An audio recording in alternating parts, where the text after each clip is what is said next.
Hi, everyone. Welcome to the That's Allowed podcast. This is your hostess, Audrey-Ann McKeon. And today I'm here with Arien. Arien, would you please introduce yourself? Sure. So, as you said, my name is Arien, and I'm a survivor of abuse, 15 years of it. So that's what I'm probably going to talk about here, some things in my story with that. And right now, I've taken the trauma that I went through as a younger child, or as a child. I'm an adult now. I think we're all old children, yeah, right? yeah, exactly, right. Sometimes I still feel like a kid. So I've taken that and I've created a personal development company that now helps other survivors of abuse. And this journey is something that I do talk quite a lot about, but not always some of my trauma. So I think that this is a great opportunity to go a little bit deeper into that. And I'm really excited to see, what comes up in this conversation.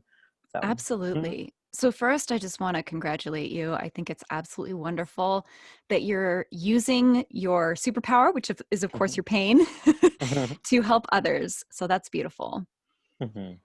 My first question is always, what's the story you're not telling? And it sounds like you do tell this story, but you want to go a little bit deeper today. So Yeah. where does Yeah. it start for you? Yeah, so I do tell my general story, which is basically that starting at age 5, I faced physical and sexual abuse. It was from a family friend, and that continued not just from that abuser, but other abusers until I was 19 or 20. Mhm. And then I got out of that and went through an intensive healing process, and here we are today. So I do tell the general, I'm a survivor of child sexual abuse, and sometimes mention that I've had like near-death experiences, and occasionally mention that I have been like suicidal and things like that in my journey. But I don't typically go too deep into it. And some of that is because, it's triggering content. So I don't want to For trigger sure. my own audience. But as long as, there's a heads up with that, I think that it can be a really good thing to talk about. So the things that I tend to sort of avoid discussing are a lot of.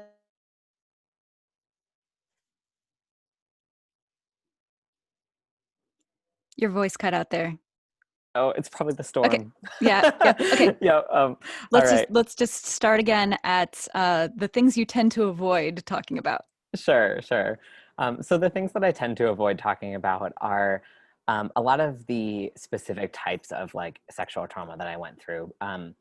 because it wasn't just like molestation or something like that that like is pretty commonly discussed. Right. It was a pretty like wealthy person who abused me. I was his daughter's really close friend, so I was over Hmm. there pretty often, and I a lot of the things that I faced too were like things that you wouldn't expect to happen in someone's hometown, like right down the street from my parents' Uh-huh. house. And Uh-huh. like sometimes there were groups of people that would come over and, sexually abuse me altogether Right. and things like that. And so like that's something that tends to be very taboo is basically the sex trafficking that went on Right. is like that sort of Right. nature, because I think a lot of people think, oh, that only happens in foreign countries, Exactly. or oh, that only happens across borders with kidnapped children. And it's like, no, that can be literally just a child who's staying over at a friend's house, and and that friend's parent is selling them out to someone else, like that Right. can be something that happens. And I think it sounds very extreme, when like talking about that, Hmm. that I think I get a little shy about that, is not just because like or it's not because I'm ashamed of it, because like I'm not, this is Not part of your my fault. You get history. it. Yeah, Right. exactly. And that's definitely a part of my healing that I've done, is release that shame. But I think I get nervous about the shame that it'll cause people around me, Mm. more like, my family or something, like people who were just as much unable to protect me as myself. It was like Sure. it was no more their fault, like my parents' fault, than it was mine.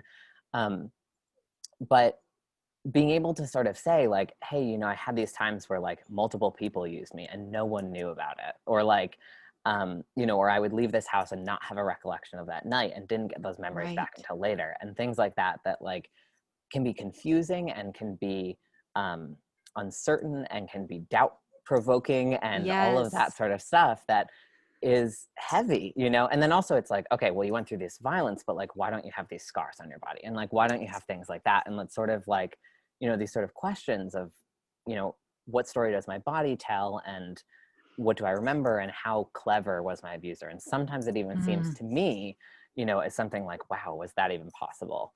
And I think coming to terms with that has been a really difficult thing. And when you have a little bit of doubt yourself, it can be hard to share that story with other people, even though that doubt is a part that every survivor has. Absolutely. Yeah. Mhm. I just want to normalize that for you, Mhm. definitely. So I also was abused, sexually abused as a small child. I was about Mhm. 4, and it was a renter who was living in our house. And some of the stuff she did was Mhm. super weird, like Mhm. involving animals and Yep. weird Mhm. stuff. Yeah. And again, it's like you try to tell these stories and you just feel like Mhm. people are going to think I'm making this up. People are going to think Yeah. I'm sensationalizing this because how can you even wrap your brain around that? Yeah. It's hard for me to Yeah. wrap my brain around it. And I was apparently Mhm. there. Yeah, yeah, yeah, exactly. I like the apparently there because like I Right? totally get that where like that disbelief that you have where you're like, wow, I really Yeah. experienced that. And like, Yeah. And yeah, it's like, yeah. especially when you're that young, you just sort of get fragmented, weird memories of Mhm, like, mhm, long fingernails in your face. And it's like, mhm, what? mhm. It's Yeah, so hard for other people who haven't experienced yeah, this to understand. yeah, yeah, yeah. And that's part of why I have this podcast Mhm, to help normalize this stuff. So people who are listening right now, if you have weird fragmented memories that just seem too impossible to mhm. be true, you're not alone. You're Yeah, not alone. yeah, yeah. That's a normal thing that happens. Yeah, yeah, definitely. And I think part of my journey too was realizing that also having some memories that my brain did interpret as fantastical that like literally weren't possible, but that was how my brain was interpreting what was going on are Yeah. normal too. And I think Mhm. that that also, fed into this doubt a little bit where it's like, oh, did I really have that near death experience and things like that, that like it took me a while to kind of dig up the reality behind some of those memories. But Yeah. but I remembered that, no matter what, even if our brain interprets it as like, oh, okay, it was a, demon hurting us or something like that, where it's like that was Mhm. just how we processed it when we were going through that because that was what made sense to our brains. And I Right. think that that was a really big part too, is recognizing that the inherent actions that were going on were still going on. Like that happened. It just maybe manifested a little different than our minds remember, and that's okay. So I Yeah. think that that was something too that is very nuanced and can be very difficult for people to understand when hearing about trauma and never having experienced it themselves. That's also a really excellent point. And I think often, for example, I have an adopted sister, and Mhm, part of the reason she's adopted is because she was originally adopted into a completely different family and things got very weird there, mhm, and she spent a lot of time over at my house. And again, she went through an experience where, like you say, she interpreted it as demons mhm, doing things to her. mhm, And she was in a very religious context mhm, at that time where that made mhm. sense. And they had a, what's the word I'm looking for? Where you try to expel the demons. What's the word I'm looking for? Exorcism. Exorcism. Thank you. I was like, it's Yep. not excommunication. Mhm. What's the word? No, exorcism. They had an exorcism. It Mhm, didn't work. She ended up going to a mental institution for a mhm. time. And of course, looking back, she was just interpreting the abuse that she Yeah. was suffering as demons Mhm, because you can't say, hey, my dad's doing this to me. mhm. Yeah. Nobody wants to hear that. And you don't even want to face that. You don't want to Yeah. confront that Yeah. possibility, Yeah. And so it's our brains trying to protect us Mhm. in a sense. Yeah. And so often, when I hear stories of, little kids who talk about nightmares or scary things that are happening to them, I often want to like probe a little further and say, like, Mhm. what is it? What does the demon look like? Yeah, yeah, right? Like, What's going on there, kiddo? yeah. Yeah. Yeah, definitely. And I think that that was something that was so tough to come to terms with, especially when sometimes your fantastical interpretations didn't even happen when you were a kid either. Like there were times when I Yeah. was like 23, 24, and I was Mhm. remembering things and they still felt really fantastical. And I'm like, okay, Yeah. at first I thought like, oh, this is like a fake memory, or oh, this isn't grounded in reality, or oh, this is me trying to make my trauma worse than it was and trying to like validate it some roundabout way that way. But in reality, it was just like, oh, okay, this was just like how I needed to process it first. And then once I kind of accepted that pain that was there, that struggle that was there, then some of the reality was able to actually show itself. And I started to Yeah. realize like, oh, okay, like this sort of fantastical story was the mask on top of it. And once I was able to feel that, then, the mask started to dissolve. And I think that Yes. that was a really key thing to realize too. Yeah, that's a really important point too. I was raped when I was 16, and I Mhm. remember I went back to the place where it had happened years Mhm. later, with a supportive, Yeah. sort of entourage. Mhm, mhm, And I walked through the experience, and what I realized as I started sort of walking myself through the experience is that mhm, I had created a memory mhm, that was not quite true mhm. to protect myself from what had actually happened. Yeah. And part of the reason was because I was so embarrassed, I was so ashamed, I hadn't stopped anything that had happened. And so Mhm, I had this memory of like fighting him, mhm, and that never happened. That never happened. I was mhm. just so terrified. I just froze up Yeah. and just let it happen. Yeah. And then afterwards, I gave him a big hug because I was just so freaked out and he was the only one there. Yeah. Yeah. And so, like, recognizing the reality of what had happened and how much Mhm. more terrifying in some ways that really Yeah. Yeah. was really powerful for me. Yeah. And I think that that's a common experience that Mhm, we have sort of told ourselves the story or told others the story over and over, and it's sort of calcified mhm, into this is what happened.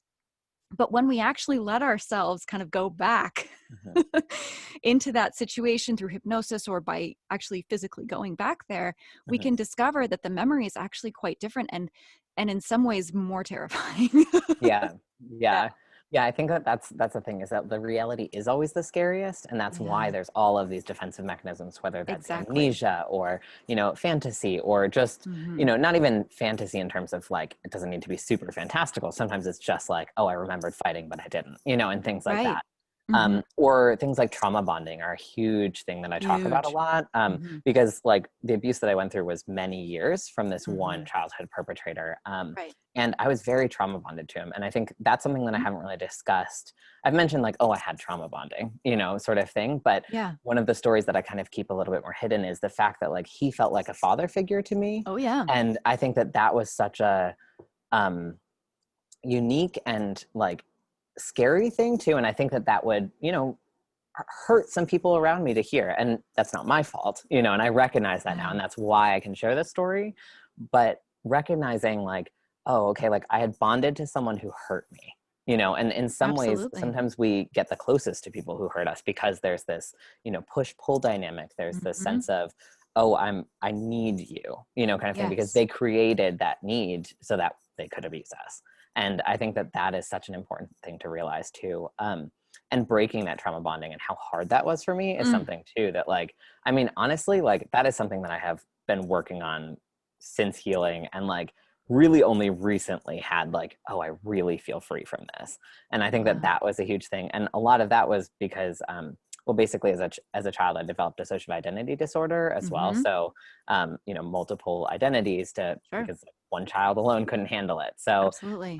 so actually this year I started to fuse and I became one person again, which is a treatment option, not the only one, but it happened to be what naturally ended up happening in my journey of recovery and of healing. And it was when that happened that I really felt the trauma bonding disappear.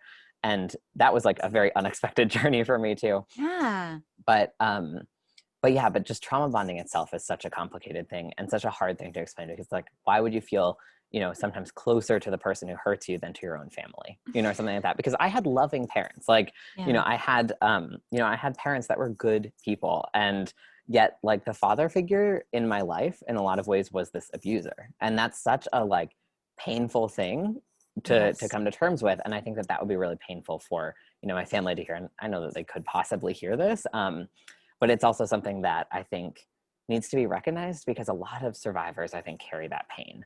I think so many of us are like, why do I feel closer to my ex who was a rapist than to my current husband, or like something like that. And Hmm. it's like, well, there's so many dynamics there. And that's just something that so many survivors experience.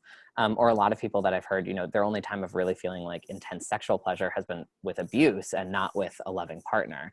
And Yeah. that's something that's so common too.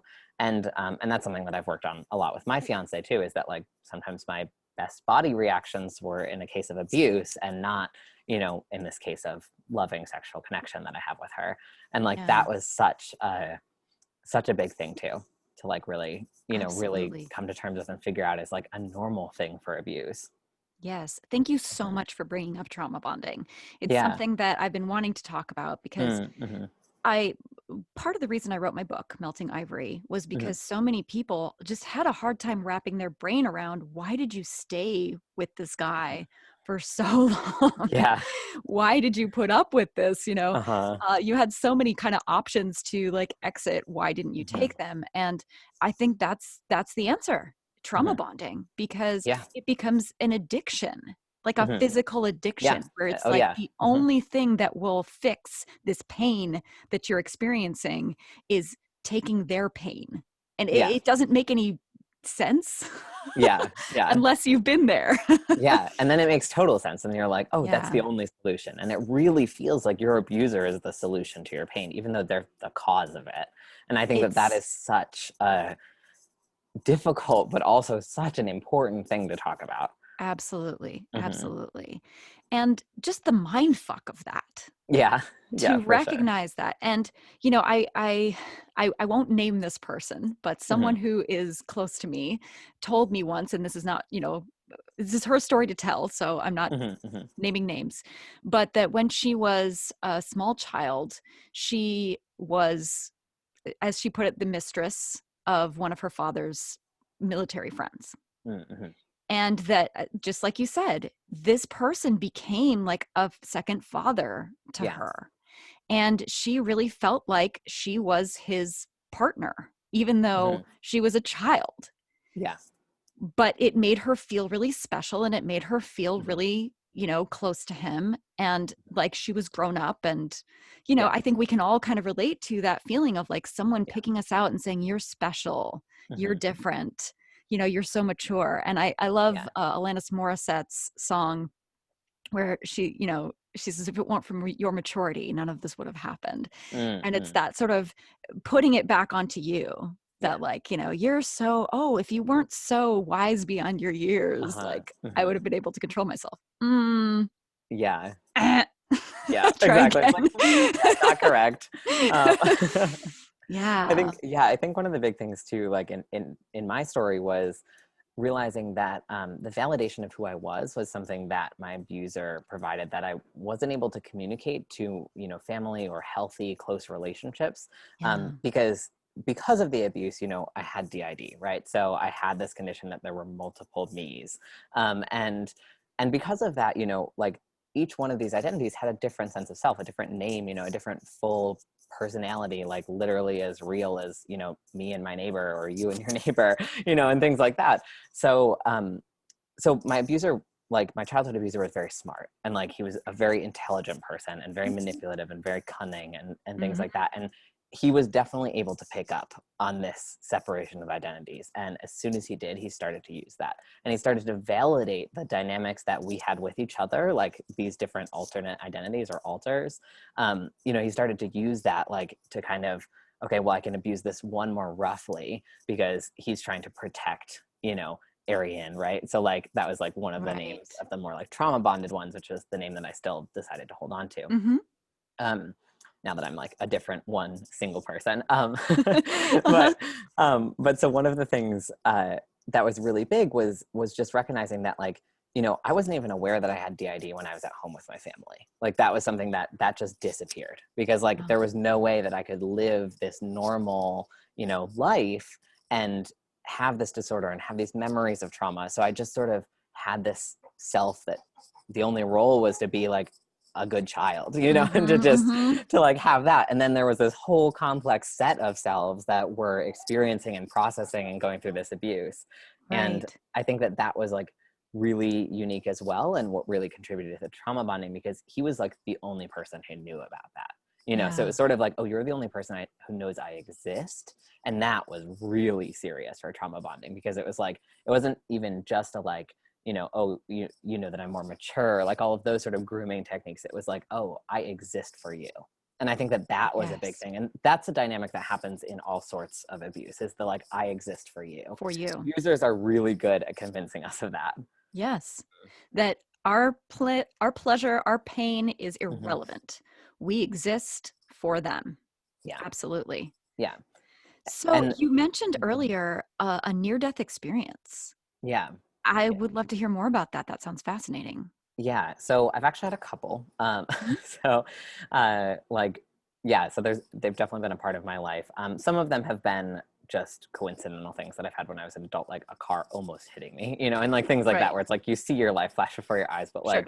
like, it wasn't quite like tied into my trauma story overall. It was just bad drivers. So I've had those, but one of the ones that is the most significant to me was when I was, I don't know, probably about 10 or so. And um, in order for my abuser to kind of like force me to do things that I didn't want to do, and like, pretty violent, terrifying things. And those I won't really go into too much detail on, um, but he would often, my dog, Yeah, there can you goes hear her? the dog. Yeah. Yeah. She's still angry that there's a thunderstorm in the area. Yeah, poor pup. Poor pup. Uh-huh.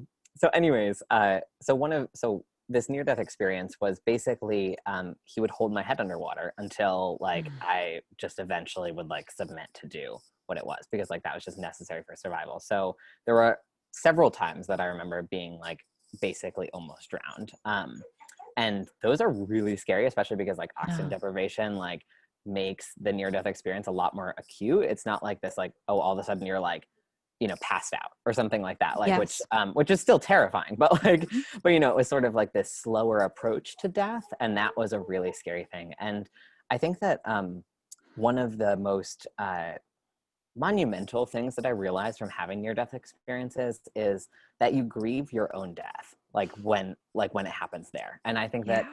that was something that not a lot of people have experienced, is that grieving their own death. And um, it's really hard to make space for that, because like it's such a human thing, and it's something that all humans at every time are like, everyone is reminded of their own mortality at some point, trauma or not.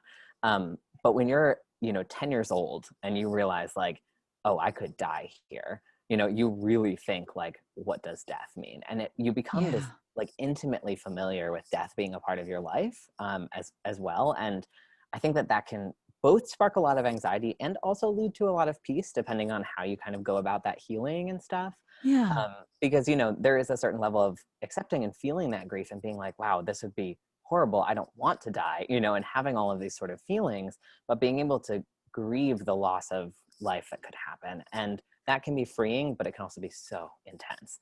And I think that Absolutely. that's a huge part of my journey as well, was going through that grieving process, and still going through it. I think that there are still definitely times where I'm like, I'll have like a car drive really close by me or something, and it will frighten me, and it'll bring some of those feelings back up. And I'm like, oh, here's that grief again. Like, here's Yeah. that like sense of like, wow, I'm fragile, and really realizing that. And realizing that so much of what happens to us is out of our control, and that uncertainty can be really frightening as well. So you're just faced with a lot of truths when you have a near-death experience, that you're like, oh wow, okay, like this is really what it means to be human.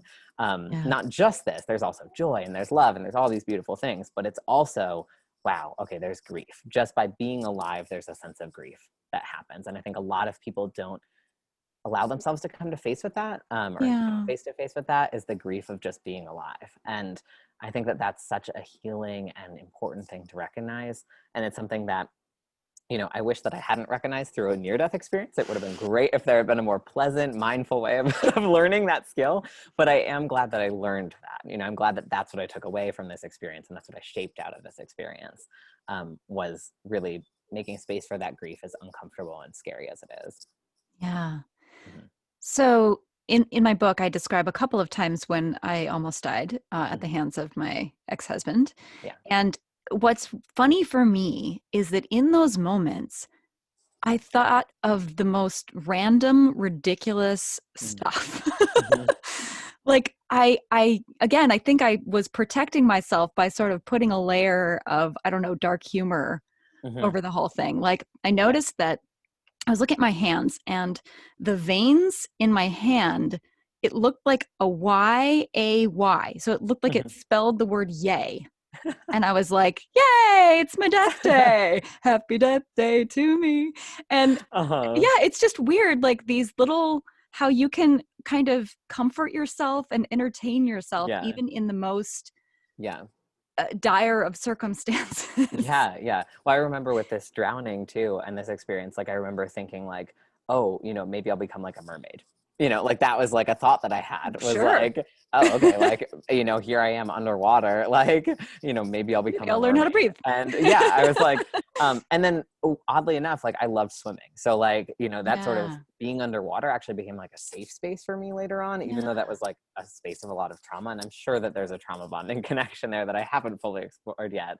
But Yeah. Interesting. but I remember too, like always having these sort of, you know, because like I was on a competitive swim team, so like we would do contests of like, okay, how long can you swim underwater? Like, you know, like these sort of things of like, can you swim to the end of the pool and then can you swim back? And I was able to do 75 yards underwater, which is a Wow. really long, like I was like 14 or something, Wow. really long amount. We did a flippers for that one. I will I will give that that little caveat there. But it was the college's school record actually for that length underwater, and everyone was like, whoa, how did you do that? And I was like, oh, I learned how to breathe underwater when I was a kid. That was my first thought. I didn't say that, but I like thought that. I was like, oh, I knew how to breathe underwater as a kid. And like looking back, that was so trauma related too. So like Yeah. in a way it's amazing how like we sort of, you know, I know you mentioned like superpowers earlier, and how we sort of like create this idea of having superpowers when we go through trauma too. And I think that that's something Yes. that so many of us survivors have faced as well. And I mean, sure, that's a literal, I mean, swimming 75 meters underwater, sure, that can be a superpower. Like, why Yeah. not, you know? But it's sort of this idea of like, you know, it was adaptive. And I think that that's a Yes. really big thing. And I think that sometimes people think like, oh, you know, I can go invisible sometimes, or I can, you know, and sometimes it's not literal. Like it's not to the literal sense of like, oh, I think I'm invisible, but it's sort of like, oh, I have this uncanny ability to sort of fade into the background when I want to. And Yes. it's this adaptive thing that like, these are skills that we learned, and they can be very helpful. You know, we can shape them into something that's amazingly beneficial. You know, for our future and stuff of like, oh, maybe we want to like, you know, people watch or something and it's peaceful for us Hmm. and we just want to fade into the background and we use that skill that we learned.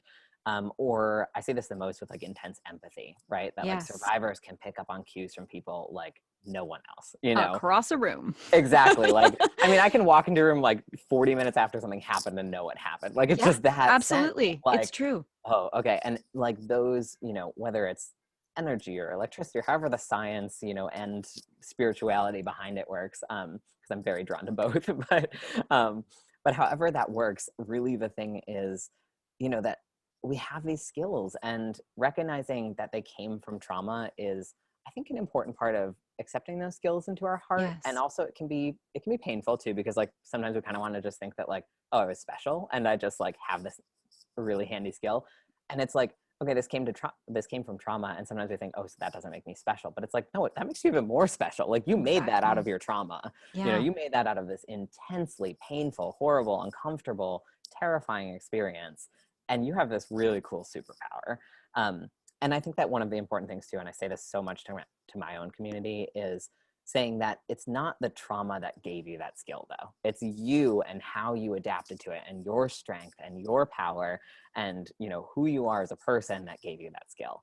Because I think that Absolutely. one of the things that always bugs me that I hear so much is that idea of like, oh, you know, like you wouldn't be who you are if you didn't go through this. And it's like, I mean, sure, your story would be different, but like you're still the person who has those superpowers and had the ability to create those.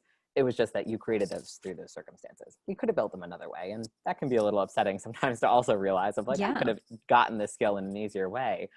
But I think it's really important to not, you know, sort of force this like gratitude towards our trauma, you Yeah. know, and really turn that towards like a gratitude towards ourselves for the person who we were, or the person we were when we went through that trauma.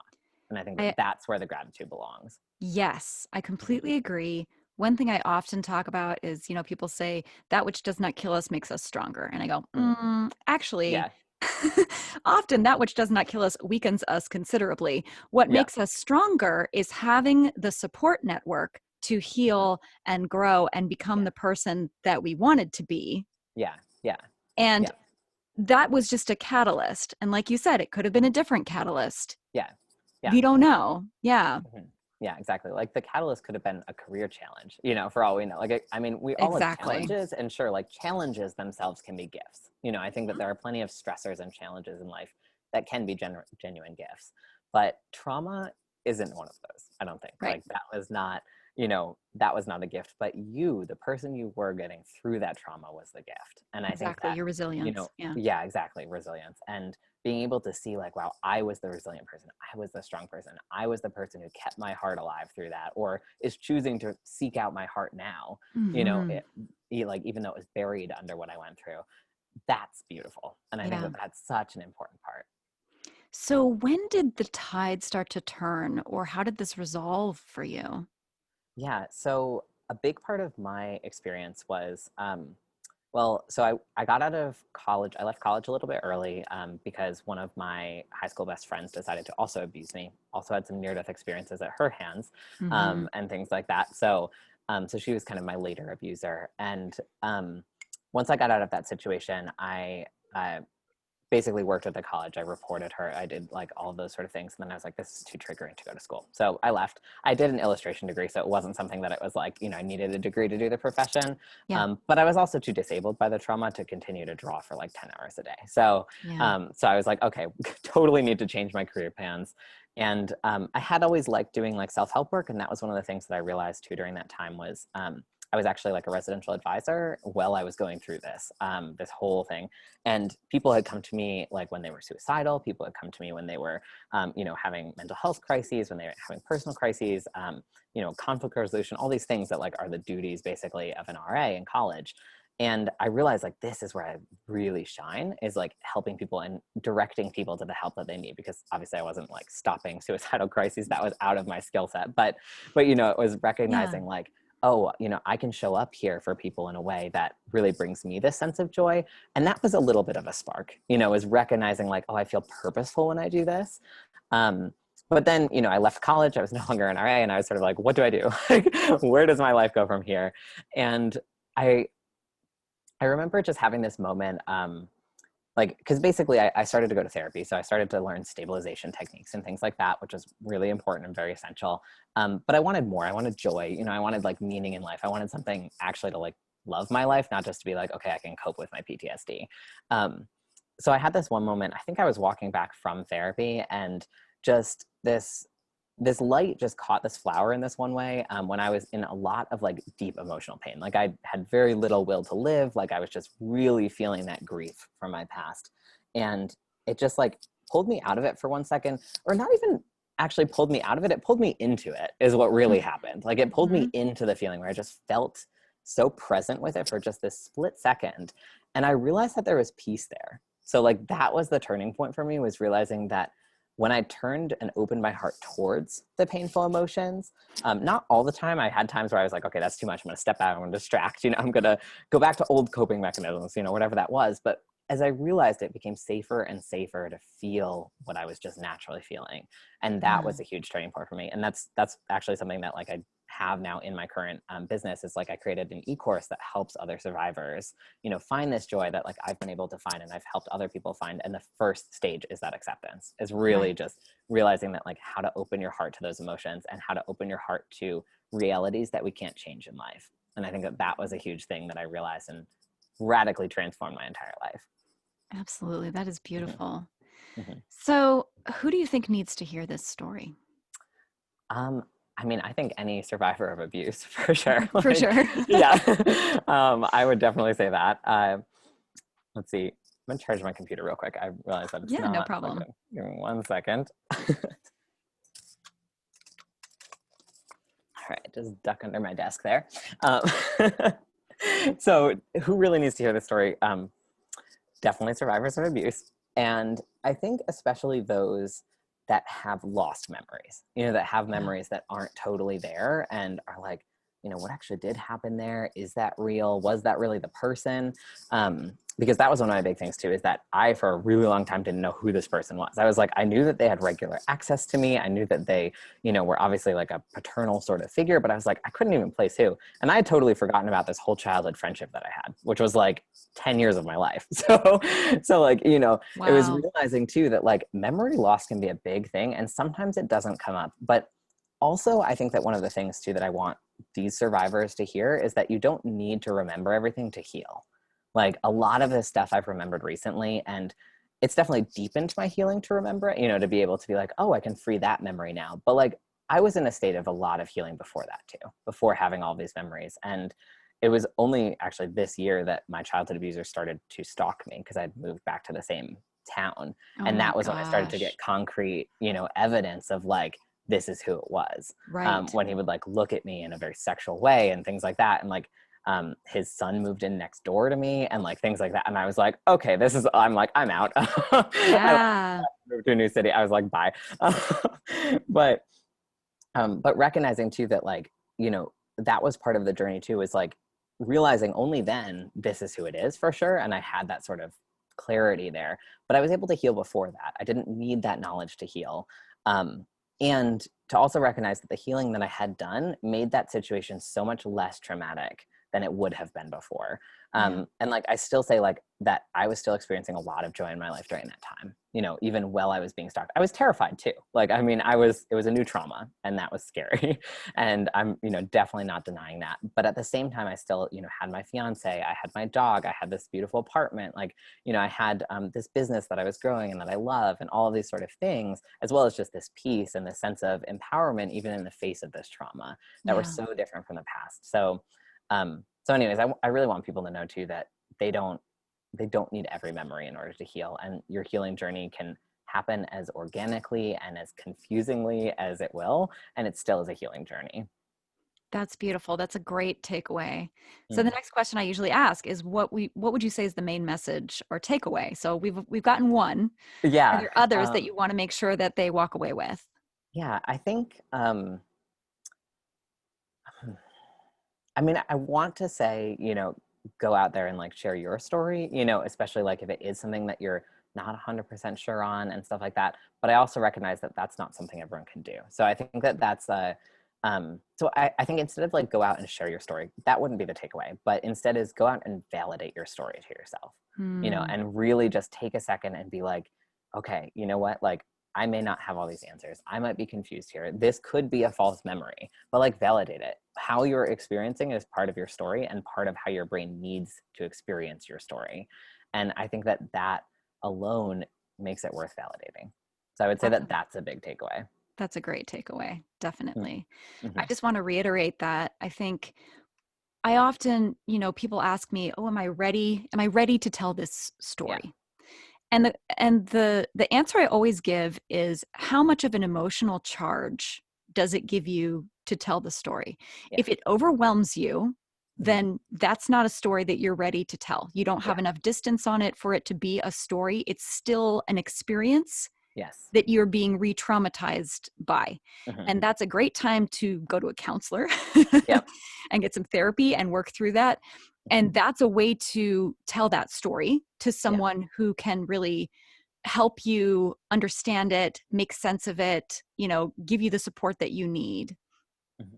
When you come to me is when Mm-hmm. you're in a place where it still gives you a bit of an emotional charge, Yeah. but not so much that it overwhelms you. So Mm-hmm. you want to tell this story because it means something to you. Yeah. It matters to you to share this, but Mm-hmm. you're able to look at it as a narrative Yeah. and to step outside of it. And that's actually the healing process that I kind of offer, Yeah. is I to love be that. able to look at your story as a story Mm-hmm. and separate it from you because it's a thing that happened. Mm-hmm. I say, you could say it happened to you. You could say it happened for you. You could say, just say that it happened, Mm-hmm. right? But the point is that it doesn't define who you are now. Yeah. It doesn't have to be how you look at the world. And I think when it's stuck in our head, that's exactly what happens. That Mm-hmm. we look at everything through it, Mm-hmm. Mm-hmm. like sunglasses. Yeah. And to be able to take those sunglasses off and look at the shape of them and describe them and kind of set them on a shelf as in a frame as a display Mm-hmm. can be a really empowering experience. Yeah. Yeah. Yeah, I definitely agree with that. And I love that idea of really finding that freedom from the story by being able to see it as a narrative and being able to Right. see, a little bit more of the whole picture, but that whole picture can be with doubt. It can be with confusion. It can be with Exactly. aspects of that. And that can still be a story that's yours and can be validated, whether that's personally with a counselor or, sharing it aloud to the world. Absolutely. One of the things that I hear over and over is, I'm not sure if this really happened this way, but this is how Hmm. I remember it. And Hmm. that is important. The Yeah. fact that that's how your brain has chosen Hmm. to remember this Hmm. is important. That's a clue Yeah. to what really happened, Yeah. right? Hmm. But that doubt tells you, okay, there's more here. There are Yeah. more layers.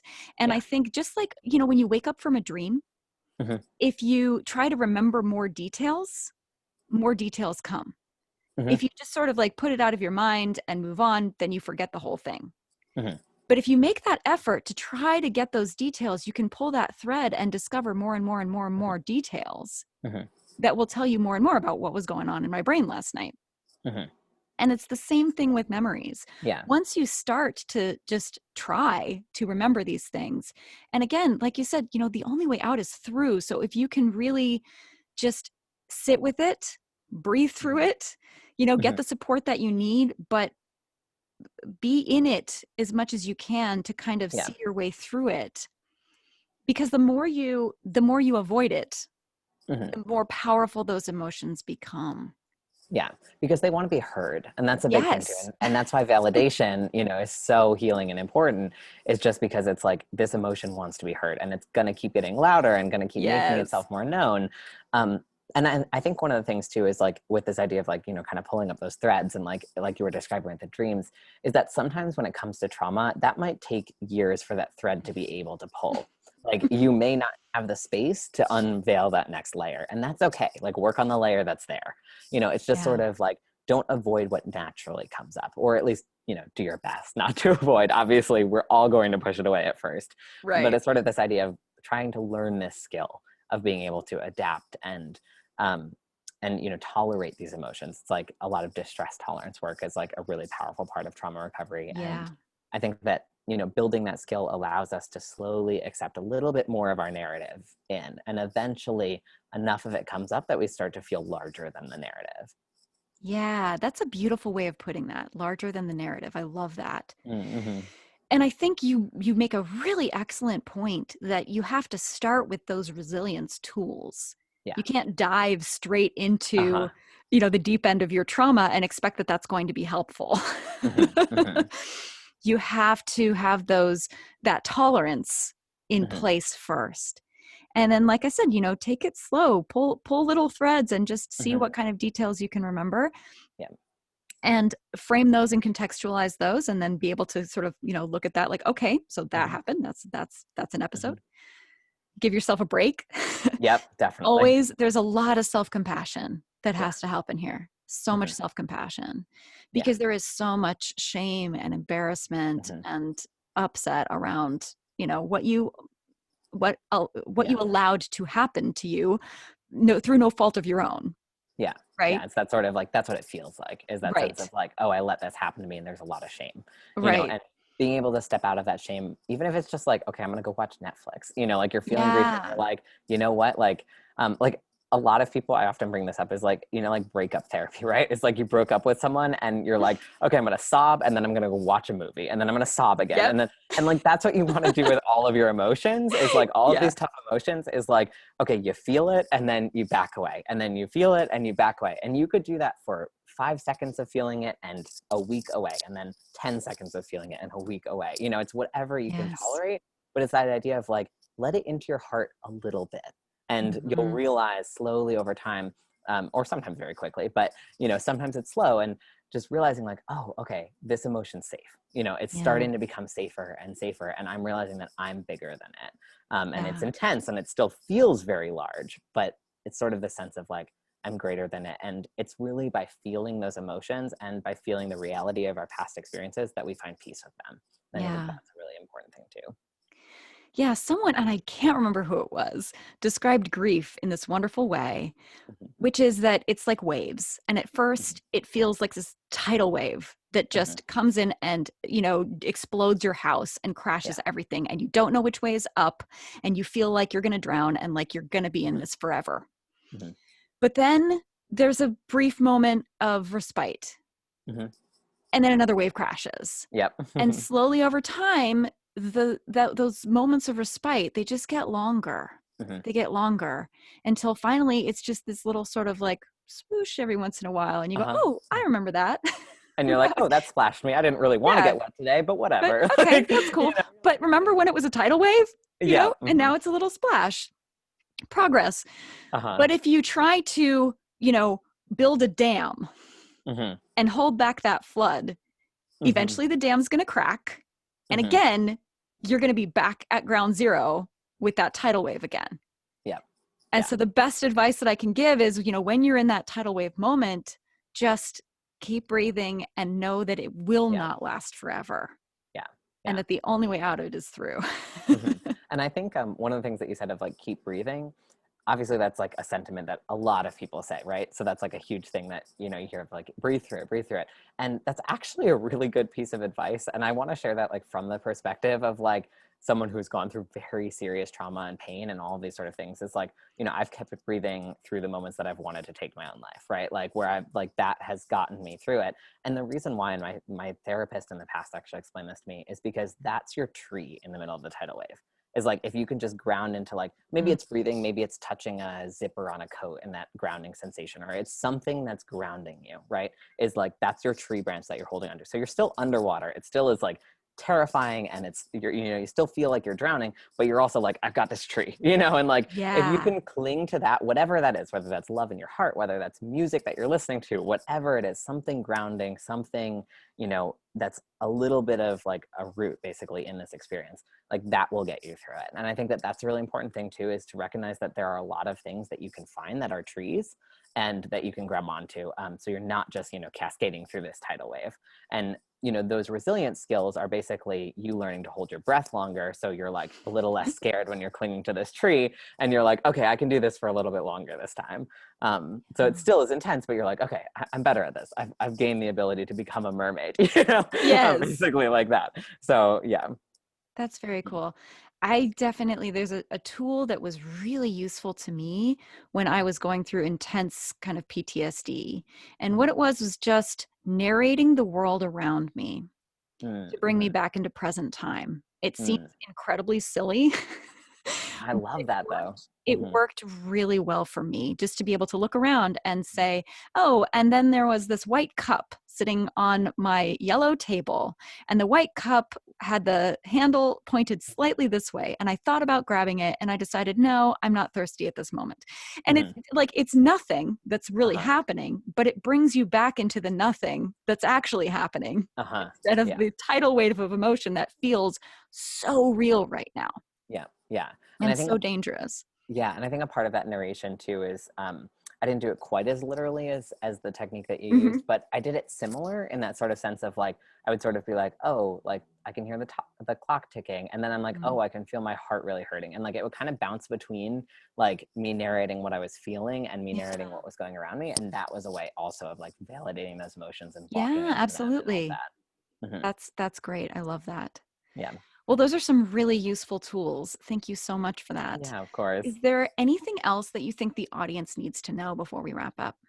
Um, I think the last thing that I want to share is just a message of hope. Is just Yeah. like, you know, I I mean, I went through hell. So many people have gone through hell like this, and so many people have been like trafficked. So many people have had their lives almost taken by abusers. So many people have seen lives taken by the same people who hurt them, and things like that that are these horrific experiences, or faced the same sort of pain, with just like a totally different trauma or something that happened once. It doesn't matter what that was, but like the pain that you're experiencing is something that many people have and many people have gotten out of. And whether that's, learning to tell your story and that's your path through it, or whether it's, the path that I teach my community, or it's someone else's, or it's one that you design your own, which is like what I had to do in my history, whatever that is, there's hope for it to get better. And I think it starts by kind of learning to validate and learning to feel your experiences. And I think that that's like a universal truth, but there is a way through it. That tidal wave will wash away, and it will, and you will get stronger every time that you feel it, and every time that it passes through, until it is just that splash. And I think that that's a really important thing. It's just like, I really sincerely want everyone who's listening to this to know, like, you know, don't give up and really keep pushing forward. Even if that pushing forward is just being like, all right, I'm going to let myself cry now, or all right, I'm going to take a distraction and I'm going to wait until I feel a little bit better and feel this again. And, you know, whatever that is, but like, really, I really want people to have hope. That's so beautiful. What a wonderful place to end. Thank you so Mm. much. Yeah, it's my pleasure. Can you tell everyone where they can find you? Yeah, sure. So the best place is my website, which is uncoveryourjoy.com. And if you want to check out that e-course that I've mentioned, you know, as sort of being the path that was my way from, you know, really not being a huge fan of life. I was stable, but like, you know, not being a huge fan to really loving my life and having joy and peace and prosperity. It's called the Prosperity Path Program. You can either Google that or you can, you know, find it on uncoveryourjoy.com.